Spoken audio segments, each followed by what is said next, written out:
Pemirsa, Kabar Banjarmasin kembali hadir menjumpai Pian. Kali ini Launulun Zal di Ariandi. Sejumlah berita aktual dan beberapa informasi menarik lainnya telah kami siapkan gasan Pian. Berikut berita utama hari ini.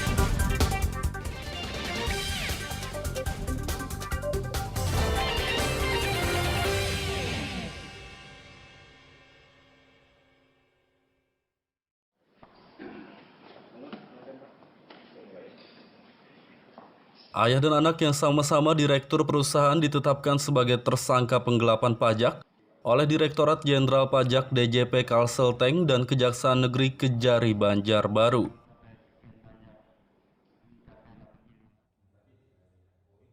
Sang ayah berinisial AS merupakan Direktur PT TJP di Jakarta, sedangkan si anak yang berjenis kelamin wanita berinisial TCT juga sebagai direktur di perusahaan serupa cabang Kota Banjarbaru. Dijelaskan oleh Kepala Kanwil DJP Kalselteng Tarmizi, kedua tersangka menggelapkan pajak sejak tahun 2012 hingga 2014 dengan kerugian negara mencapai 8,7 miliar rupiah.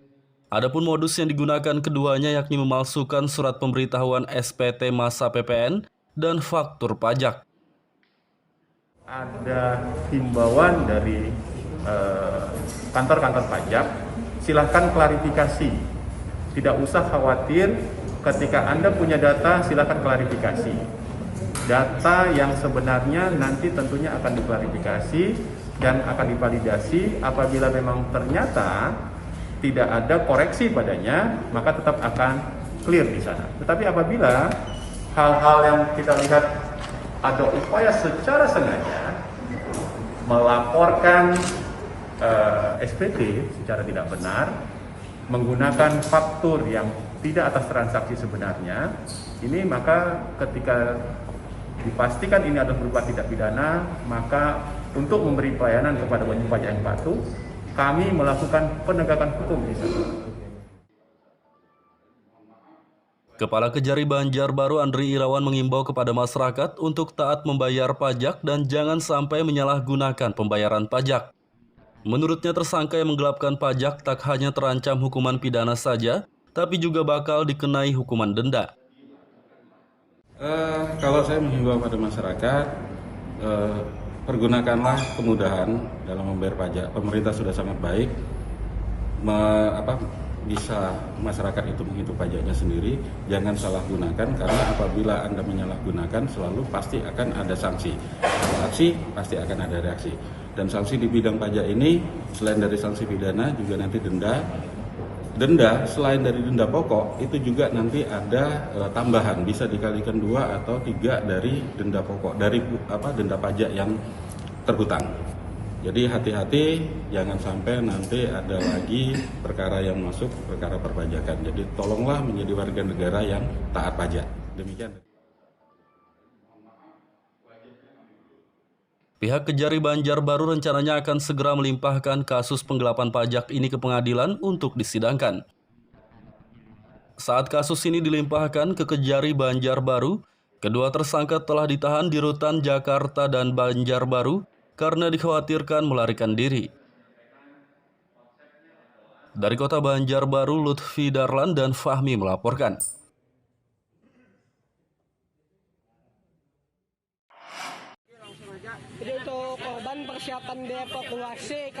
Truk terbalik menimpa pengendara motor di kawasan Ahmad Yani kilometer 5 Banjarmasin Timur pada Jumat lalu. Kecelakaan maut ini berawal saat truk bernomor polisi B9508 FXU yang dikemudikan oleh sopir bernama Niki Adiat 24 tahun melaju dengan kecepatan tinggi dari arah luar kota Banjarmasin. Saat di kawasan Ahmad Yani kilometer 5 Banjarmasin Timur, sopir truk melakukan rem mendadak sehingga truk menjadi tergelincir dan terbalik hingga menimpa pemotor bernomor polisi DA6463OR. Pengendara motor berinisial HM berusia 55 tahun tersebut langsung tewas di tempat. Kalau lihat dari struktur jalan memang masih normal, kecepatan 60, tetapi memang dia kelalaiannya adalah dia tidak bisa menjaga jarak di depannya. Pada saat kendaraan di depan itu hendak putar balik, dia langsung melaksanakan pengereman sehingga, dan dengan seperti saya sampaikan tadi, bannya memang kondisinya gundul dan jalan juga kondisi dalam keadaan basah, sehingga saat dia melakukan pengereman, tetap mobil itu masih menyelosor dan udah hampir menabrak mobil di depannya. Pada saat dia hampir menabrak, dia melakukan manuver ke kiri untuk menghindar, tapi akhirnya mengakibatkan mobil tersebut oleng. Kalau untuk pemilik Armada Truk itu apa sudah dipanggil juga? Sudah, kalau pemilik nanti kita akan proses juga, akan kita tetap panggil. Tapi untuk sementara adalah drivernya sudah kita amankan. Setelah dievakuasi petugas, jenazah pria paruh baya itu langsung dibawa ke Rumah Sakit Umum Daerah RSUD Ulin Banjarmasin. Sedangkan sopir truk dibawa petugas ke Mapolresta Banjarmasin untuk pemeriksaan hukum lebih lanjut. Dari kota Banjarmasin, Lutfi Darlan dan Hafiz Rahman melaporkan.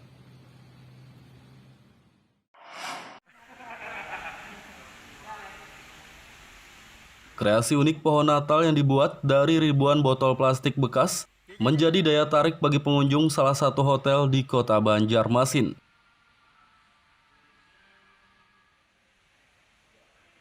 Menjelang Natal dan Tahun Baru Nataru, salah satu hotel di Banjarmasin membuat pohon Natal raksasa dari kerangka bambu dan 5.000 botol plastik bekas. Pohon Natal unik berdiameter 4 meter dengan tinggi 8 meter ini pun menjadi daya tarik bagi pengunjung hotel untuk bersuah foto. Salah satu pengunjung hotel, Ronald, mengapresiasi pohon Natal tersebut. Menurutnya pembuat pohon Natal ini sangat kreatif karena memanfaatkan sampah botol plastik. Bang, ini kan sebagai pengunjung hotel nih di Golden Tiger, melihat hal unik seperti ini, botol plastik sudah dijadikan pohon Natal, gimana Bang?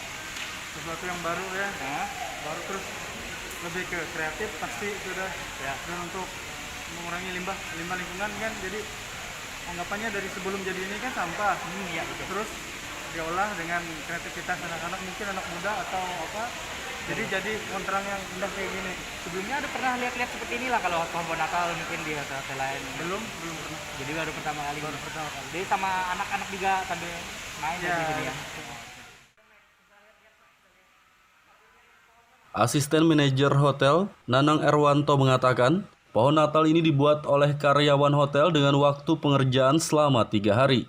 Dijelaskan olehnya, semua botol plastik yang digunakan untuk pohon Natal tersebut merupakan botol bekas sisa pengunjung kamar hotel yang dikumpulkan oleh karyawan. Untuk kita buat pohon Natal ini setinggi 8 meter dan kita persembahkan untuk tim yang merayakan maupun masyarakat yang merayakan. Pembuatan ini berapa waktu kemarin Bang? Pembuatan ini 3 hari baru selesai. Karyawan atau apa Pak yang bikin? Karyawan. Ini berapa total botol ini? Lebih dari 3.000 Pak. 3.000 botol bekas. Motivasinya apa? Sebenarnya adalah untuk mengurangi sampah plastik terutama ya, dan memanfaatkan kembali. Jadi kita tidak perlu lagi membeli lagi yang dari bahan plastik. Jadi terpikir ada konsep bikin hal seperti ini seperti apa? Karena teman-teman kita ada yang non muslim juga, kemudian masyarakat juga ada, tamu-tamu kita juga ada, jadi kita memang mempersembahkan khusus mereka yang merayakan agar ada hal yang lain di Banjarmasin. Pembuatan pohon Natal dari botol plastik bekas ini bertujuan untuk mengurangi sampah botol plastik, dan pohon tersebut dipersembahkan bagi pengunjung hotel yang merayakan Natal. Dari kota Banjarmasin, Lutfi Darlan dan Hudael melaporkan.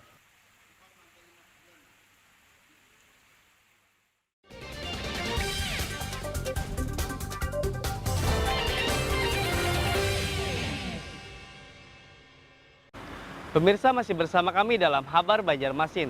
Gasan pian yang hanyar bergabung, berikut berita Banjarmasin utama hari ini.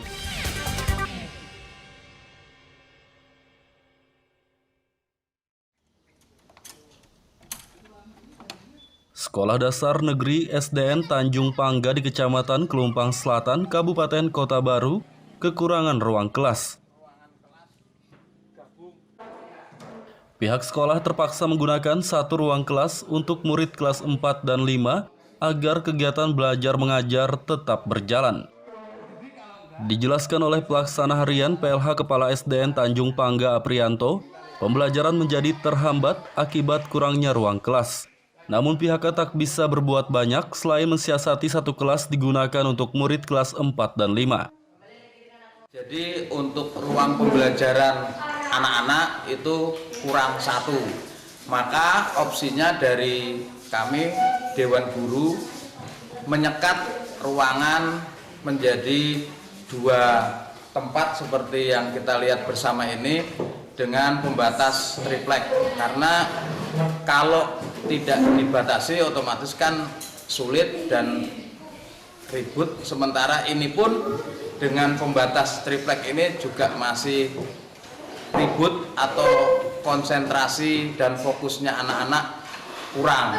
Makanya untuk ke depan harapan kami dari pihak sekolah, mudah-mudahan Kabupaten Kota Baru melalui Dinas Pendidikan dan Kebudayaan bisa memperhatikan kami dengan membangunkan ruang kelas baru. Ya, ini sangat miris sekali di dalam dunia pendidikan.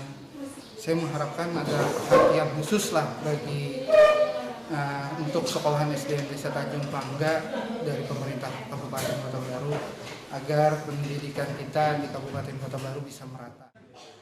Pihak SDN Tanjung Pangga berharap pemerintah Kabupaten Kota Baru membantu pembangunan ruang kelas agar kegiatan belajar mengajar di sekolah ini tidak lagi terhambat.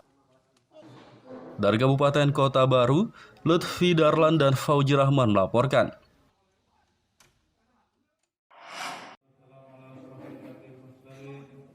Delapan warga kurang mampu di Kabupaten Tapin ikuti operasi katarak gratis yang digelar di Rumah Sakit Umum Daerah RSUD Datu Sanggul Rantau pada akhir pekan lalu.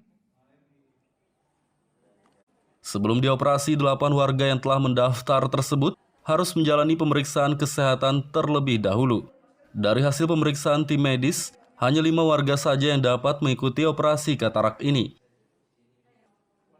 Direktur RSUD Datu Sanggul Rantau Milhan mengatakan, operasi katarak gratis digelar untuk memperingati hari jadi ke-56 Kabupaten Tapin.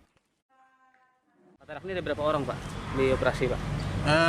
Rencana hari ini semua 8, cuman setelah diseleksi ada beberapa yang mengalami penundaan, jadi hari ini 5 dulu. Itu yang tidak mampu Pak atau gimana Pak? Ya betul, gratis kita. Harapannya dengan adanya operasi katarak ini Pak? Harapannya masyarakat bisa terlayani semua ya, khususnya bagi yang tidak mampu, sehingga kesehatan mereka bisa menjadi lebih baik, khususnya kesehatan mata ya. Dalam rangkaian hari jadi juga Pak? Iya betul, operasi gratis. Termasuk penganugerahan reward ini juga dalam rangkaian hari jadi. Selain mendapat bantuan operasi gratis, warga penderita katarak juga diberi sembako dan uang tali asih. Dari Kabupaten Tapin, Lutfi Darlan dan Abdillah melaporkan.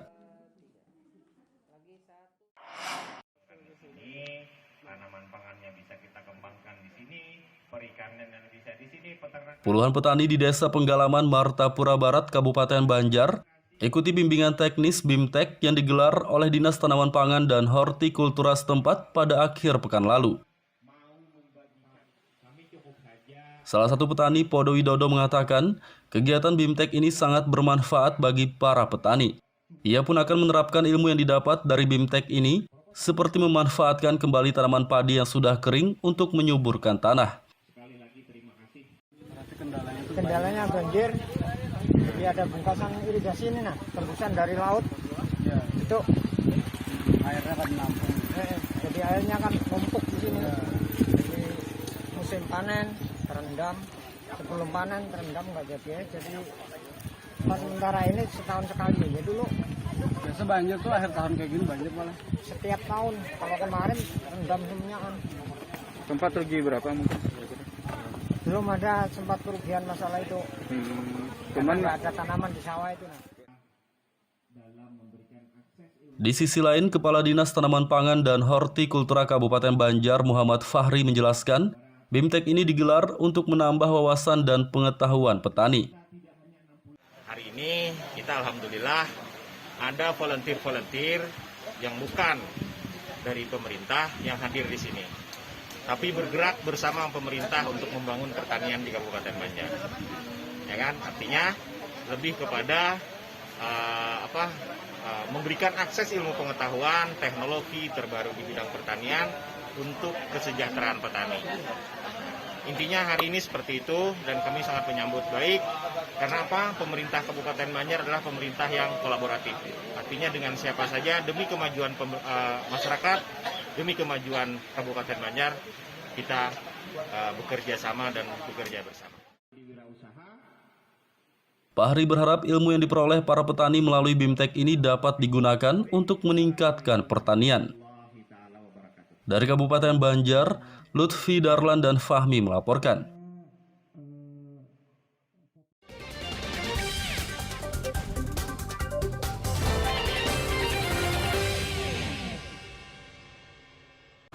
Pemirsa masih bersama kami dalam Kabar Banjarmasin. Gasan Pian yang hanyar bergabung, berikut berita Banjarmasin utama hari ini.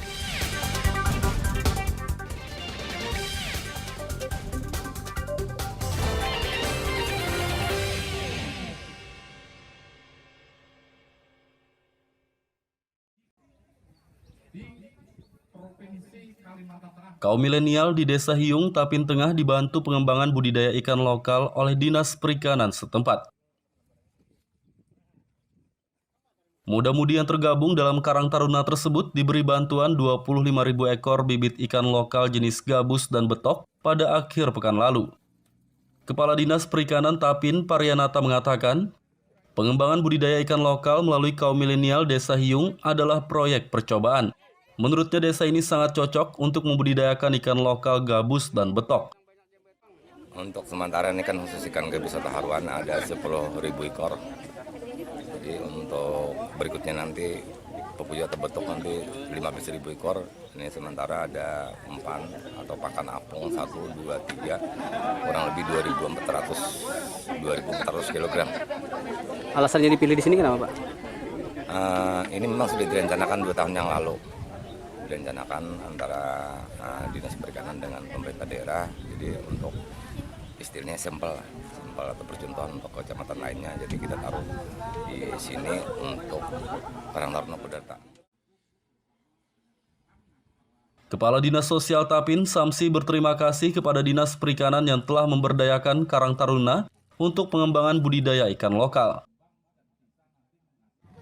Yang mana nantinya diharapkan pengembangan terhadap bibit yang kami ini benar-benar bisa terlaksana dengan baik, dan nantinya Karang Taruna ini bisa menumbuhkan rasa kemandirian yang bagus, sehingga mudah-mudahan nanti juga menjadikan bekal mereka nanti di dalam berwirausaha, karena hal ini kan sangat layak diterapkan di wilayah di sini. Sejauh ini peran Karang Taruna khususnya untuk usaha ekonomi produktif gimana, Pak? Cukup bagus. Mereka sudah punya inovasi yang banyak, yang mana kami dari Indonesia sudah memberikan dukungan beberapa kali, yaitu memberikan bibit untuk bermacam-macam bibit sudah, dan alhamdulillah berhasil. Dan tahun ini alhamdulillah ada dukungan tambahan nih dari instansi lain untuk Dinas Perikanan, dan ini tentunya berkat dukungan Pak Bupati yang mengarahkan semua SKPD agar terlibat di dalam mendukung program yang dilaksanakan di teman-teman Karang Taruna. Karang Taruna Desa Hiung diharapkan dapat mengembangkan budidaya ikan lokal dengan baik. Melalui budidaya ini juga diharapkan perekonomian masyarakat setempat dapat menguat. Dari Kabupaten Tapin, Lutfi Darlan dan Abdillah melaporkan.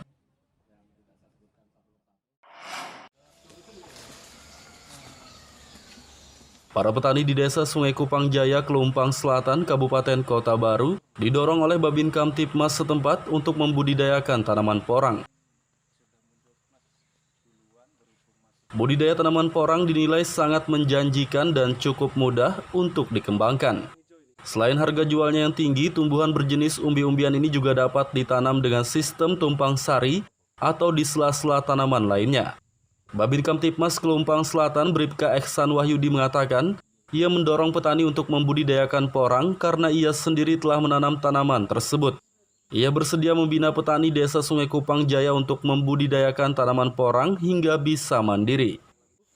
Akhirnya nanti mereka akan melihat, oh betapa ternyata mudah gitu loh. Ternyata porang ini sangat mudah untuk ditanam. Bahkan terbukti dari tempat wilayah yang sekarang kita berdiri hanya di belakang rumah, di halaman rumah, bahkan di bawah naungan ada sawit, ada pohon jati, tetap bisa hidup bagus. Bahkan kemarin dari bibit katak yang besarannya besarannya sekitar segini itu tembus di 1,9 kg dalam satu musim. Nah, ini adalah sebuah pencapaian yang luar biasa. Kenapa?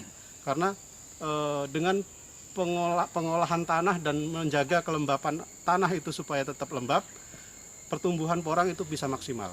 Nah, di situ selain dari perawatan di situ tadi, petani kita arahkan juga untuk pembuatan POC dari air cucian beras. Jadi kita aplikasikan, disemprotkan per 2 minggu sekali atau per 1 minggu sekali, terserah maunya seperti apa, seenaknya dari warga tersebut. Seperti itu. Asal kita tahu dulu ilmunya gitu.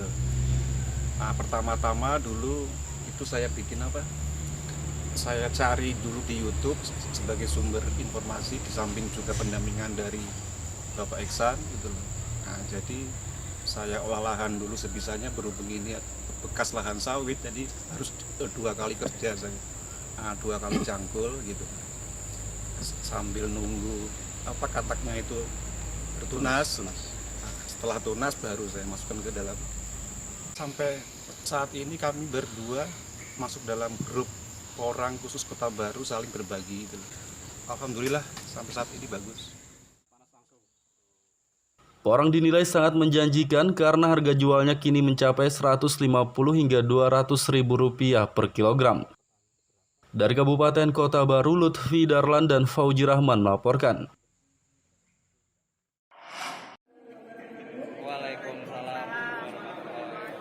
Puluhan wartawan di Kota Banjarmasin ikuti kejuaraan bulu tangkis yang digelar oleh pemerintah setempat.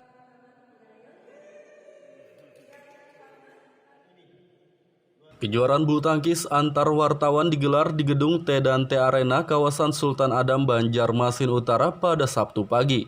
Perlombaan ini diikuti 22 wartawan putra dan putri Kota Banjarmasin dari media cetak, elektronik, dan daring. Pelaksana harian PLH Sekda Banjarmasin Doyo Putjadi mengatakan, kejuaraan bulu tangkis wartawan ini digelar untuk mempererat tali silaturahmi antar awak media. Ini menyambut baik dan sangat bangga, serta kagum lah dengan penyelenggaraan lomba pers dua bulu tangkis di area ini. Harapan kami tentunya hubungan media dengan Pemko tidak hanya sebatas hubungan yang kaitan dengan pemberitaan aktivitas Pemko, tapi ada hubungan secara psikologis, hubungan sinergi melalui kegiatan-kegiatan yang bukan hanya aspek pemberitaan, kegiatan olahraga, kegiatan seniman, kesenian, sosial, kegiatan seperti outbound dan sebagainya. Dan memang untuk menjalin hubungan psikologis antara media dengan Pemko yang benar-benar satu kesatuan. Artinya bahwa media dengan Pemko adalah satu kesatuan yang utuh dalam rangka untuk membangun komunikasi yang baik. Terima kasih teman-teman wartawan. Ini kita menggelar lomba bulu tangkis Presbum Balai Kota Banjarmasin, di mana pesertanya untuk wartawan yang des di Balai Kota Banjarmasin juga. Peserta itu ada sekitar 22 orang, terdiri dari putra dan putri. Untuk tujuannya apa sih nih Bang? Tujuannya kita untuk silaturahmikan kekawanan kan agar bisa lebih mendekat lagi. Ajang silaturahmi juga ya Pak ya. Wartawan Kota Banjarmasin berharap kejuaraan bulu tangkis ini digelar rutin setiap tahun. Dari Kota Banjarmasin, Muhammad Lutfi Darlan melaporkan.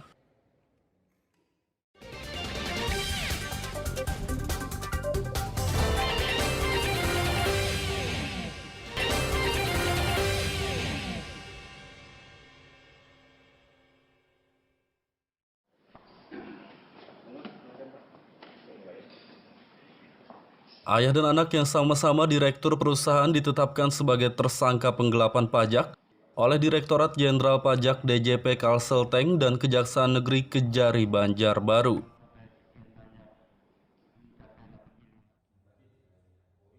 Sang ayah berinisial AS merupakan Direktur PT TJP di Jakarta, sedangkan si anak yang berjenis kelamin wanita berinisial TCT juga sebagai direktur di perusahaan serupa cabang Kota Banjarbaru.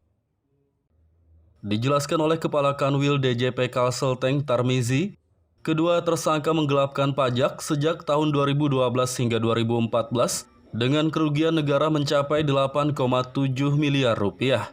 Adapun modus yang digunakan keduanya yakni memalsukan surat pemberitahuan SPT masa PPN dan faktur pajak. Ada himbauan dari kantor-kantor pajak, silahkan klarifikasi. Tidak usah khawatir, ketika Anda punya data, silahkan klarifikasi. Data yang sebenarnya nanti tentunya akan diklarifikasi dan akan divalidasi. Apabila memang ternyata tidak ada koreksi padanya, maka tetap akan clear di sana. Tetapi apabila hal-hal yang kita lihat ada upaya secara sengaja melaporkan SPT secara tidak benar, menggunakan faktur yang tidak atas transaksi sebenarnya, ini maka ketika dipastikan ini adalah berupa tindak pidana, maka untuk memberi pelayanan kepada wajib pajak yang patuh, kami melakukan penegakan hukum di sana. Kepala Kejari Banjarbaru Andri Irawan mengimbau kepada masyarakat untuk taat membayar pajak dan jangan sampai menyalahgunakan pembayaran pajak.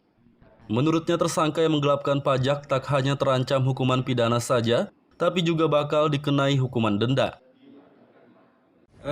Kalau saya menghimbau pada masyarakat, pergunakanlah kemudahan dalam membayar pajak. Pemerintah sudah sangat baik, bisa masyarakat itu menghitung pajaknya sendiri. Jangan salah gunakan, karena apabila Anda menyalahgunakan selalu pasti akan ada sanksi. Sanksi pasti akan ada reaksi. Dan sanksi di bidang pajak ini selain dari sanksi pidana juga nanti denda. Denda selain dari denda pokok itu juga nanti ada tambahan, bisa dikalikan 2 atau 3 dari denda pokok, dari denda pajak yang terhutang. Jadi hati-hati, jangan sampai nanti ada lagi perkara yang masuk, perkara perpajakan. Jadi tolonglah menjadi warga negara yang taat pajak. Demikian. Pihak Kejari Banjarbaru rencananya akan segera melimpahkan kasus penggelapan pajak ini ke pengadilan untuk disidangkan. Saat kasus ini dilimpahkan ke Kejari Banjarbaru, kedua tersangka telah ditahan di Rutan Jakarta dan Banjarbaru karena dikhawatirkan melarikan diri. Dari Kota Banjarbaru, Lutfi Darlan dan Fahmi melaporkan.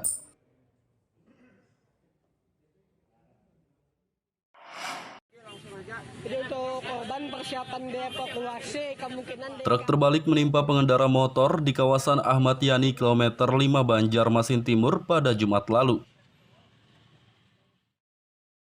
Kecelakaan maut ini berawal saat truk bernomor polisi B9508 FXU yang dikemudikan oleh sopir bernama Niki Adiat 24 tahun melaju dengan kecepatan tinggi dari arah luar kota Banjarmasin. Saat di kawasan Ahmad Yani kilometer 5 Banjarmasin Timur, sopir truk melakukan rem mendadak sehingga truk menjadi tergelincir dan terbalik hingga menimpa pemotor bernomor polisi DA6463OR. Pengendara motor berinisial HM berusia 55 tahun tersebut langsung tewas di tempat. Kalau lihat dari struktur jalan memang masih normal, kecepatan 60, tetapi memang dia kelalaiannya adalah dia tidak bisa menjaga jarak dengan di depannya. Pada saat kendaraan di depan itu hendak putar balik, dia langsung melaksanakan pengereman sehingga, dan dengan seperti saya sampaikan tadi, bannya memang kondisinya gundul dan jalan juga kondisi dalam keadaan basah, sehingga saat dia melakukan pengereman tetap mobil itu masih menyelosor dan sudah hampir menabrak mobil di depannya. Pada saat dia hampir menabrak, dia melakukan manuver ke kiri untuk menghindar, tapi akhirnya mengakibatkan mobil tersebut oleng. Kalau untuk pemilik armada truk itu apa sudah dipanggil juga? Sudah, kalau pemilik nanti kita akan proses juga, akan kita tetap panggil. Tapi untuk sementara adalah drivernya sudah kita amankan. Setelah dievakuasi petugas, jenazah pria paruh baya itu langsung dibawa ke Rumah Sakit Umum Daerah RSUD Ulin Banjarmasin. Sedangkan sopir truk dibawa petugas ke Mapolresta Banjarmasin untuk pemeriksaan hukum lebih lanjut. Dari Kota Banjarmasin, Lutfi Darlan dan Hafiz Rahman melaporkan.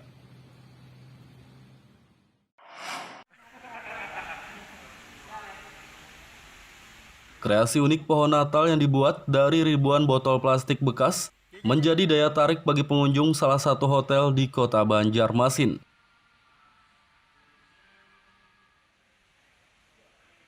Menjelang Natal dan Tahun Baru Nataru, salah satu hotel di Banjarmasin membuat pohon Natal raksasa dari kerangka bambu dan 5.000 botol plastik bekas. Pohon Natal unik berdiameter 4 meter dengan tinggi 8 meter ini pun menjadi daya tarik bagi pengunjung hotel untuk bersuah foto. Salah satu pengunjung hotel, Ronald, mengapresiasi pohon Natal tersebut. Menurutnya pembuat pohon Natal ini sangat kreatif karena memanfaatkan sampah botol plastik. Bang, ini kan sebagai pengunjung hotel nih di Golden Tutor, melihat hal unik seperti ini, botol plastik sudah dijadikan pohon Natal gimana, Bang? Sesuatu yang baru ya, baru terus lebih ke kreatif pasti itu dah. Dan untuk mengurangi limbah lingkungan kan, jadi anggapannya dari sebelum jadi ini kan sampah, Iya, betul. terus diolah dengan kreativitas anak-anak, mungkin anak muda atau apa, jadi kontrang yang indah kayak gini. Sebelumnya ada pernah lihat-lihat seperti inilah kalau pohon Natal mungkin di hotel lain? Belum pernah. Jadi baru pertama kali. Jadi sama anak-anak juga sambil main di sini ya. Asisten manajer hotel, Nanang Erwanto, mengatakan, pohon Natal ini dibuat oleh karyawan hotel dengan waktu pengerjaan selama 3 hari. Dijelaskan olehnya, semua botol plastik yang digunakan untuk pohon Natal tersebut merupakan botol bekas sisa pengunjung kamar hotel yang dikumpulkan oleh karyawan. Untuk kita buat pohon Natal ini setinggi 8 meter dan kita persembahkan untuk tim yang merayakan maupun masyarakat yang merayakan. Pembuatan ini berapa waktu kemarin, Bang? Pembuatan ini 3 hari baru selesai. Karyawan atau apa, Pak, yang bikin? Karyawan. Ini berapa total botolnya? Lebih dari 3.000, Pak. 3.000 botol bekas. Motivasinya apa? Motivasinya adalah untuk mengurangi sampah plastik terutama, ya, dan memanfaatkan kembali. Jadi kita tidak perlu lagi membeli lagi yang dari bahan plastik. Jadi terpikir ada konsep bikin hal seperti ini seperti apa? Karena teman-teman kita ada yang non-muslim juga, kemudian masyarakat juga ada, tamu-tamu kita juga ada, jadi kita memang mempersembahkan khusus mereka yang merayakan agar ada hal yang lain di Banjarmasin. Pembuatan pohon Natal dari botol plastik bekas ini bertujuan untuk mengurangi sampah botol plastik, dan pohon tersebut dipersembahkan bagi pengunjung hotel yang merayakan Natal. Dari kota Banjarmasin, Lutfi Darlan dan Hudael melaporkan.